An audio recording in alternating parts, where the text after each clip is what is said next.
because the audience wanted to see her so badly. Leave them wanting more. If I were a rich man. You know, when we came up with the initial idea, we wanted to tap into what was familiar to the audience, and that is that, you know, kids are scared in their bedrooms in the dark. They're afraid of monsters coming out of the closets. And so when we started getting into the story, it was really fun to sort of play into that notion and then immediately change it and show that monsters are in fact far more scared of kids than kids are of monsters. And it's fun to sort of, you know, play into the audience's expectation and what is familiar to them and then immediately show it to them in a way that they've never seen before.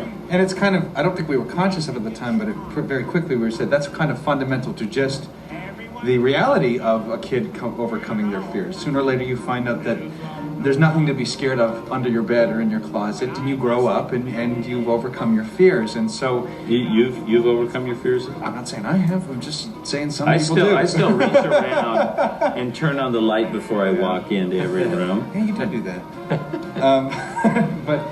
But it did feel like, wow, we're really tapping into a truth about kids that can make more depth to this film beyond just the appeal of wouldn't it be cool to see a monster that isn't as scary as he looks. And early on, I had an idea that maybe that we could get actual kids to design the film, you know, in some way. That we would base the designs on kids' drawings. We didn't go that far, but we did pull from our own childhood and imagine what we thought monsters were like. One of the real balances was finding that line between scary and appealing. And I think, you know, our rule here is always, you're going to ask people to spend an hour and a half with these characters. And they better be really interesting and appealing, you know, interesting and people that you want to spend time with. I mean, can you imagine, it's like having a long dinner with somebody that you can't stand. I mean, it gets painful. So we try our hardest to make them as appealing as possible, but still remain true to the idea that they are monsters. One of the things, an example of kind of that balance is Mike has these sharp, pointy teeth, but as opposed to, we didn't make him that sharp and pointy, we kind of rounded them off and made them a little wider so that they're just more appealing, but still remain true to the idea that he's a monster. One of the interesting things about this movie is that it's in a weird way the same ingredients that we've always had on the other films, but just slightly different proportions or uses of them, because the same people have been working on all these films from the get-go. And when we first did Toy Story, John and Joe and Pete and I and Lee, we all kind of realized it's sort of that lucky chemistry that comes with a great band.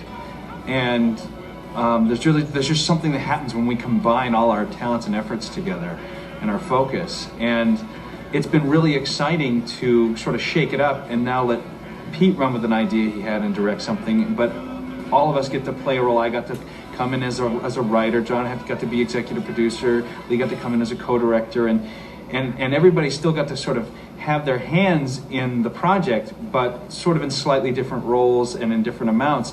And it's been really exciting to see that, because I think that's one of the things that keeps it fresh. We're not feeling like we're just retreading doing the same old thing.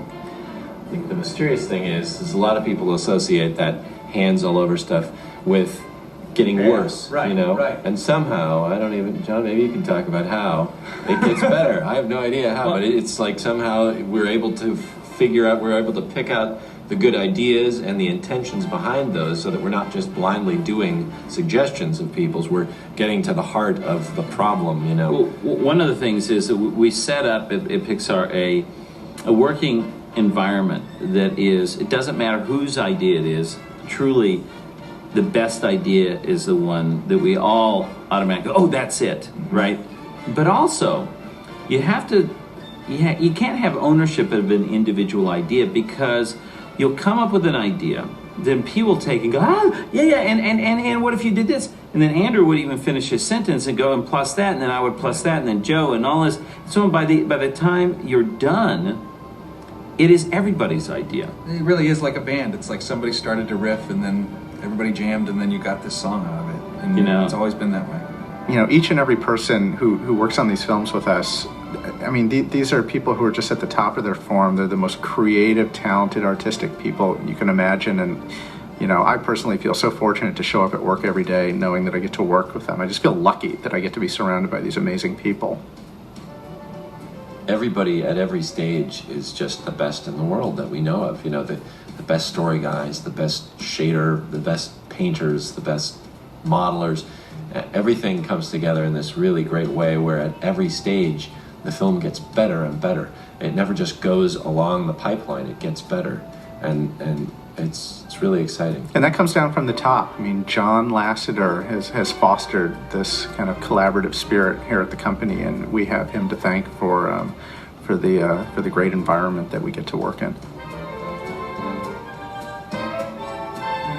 So thanks a lot for listening to the commentary. We had a lot of fun recounting all this stuff. It's been a long process. This film's taken a long time, and there are a lot of stories to tell about it. So hopefully you found it interesting, and you know, we look forward to talking to you again someday on another film. It'd be great.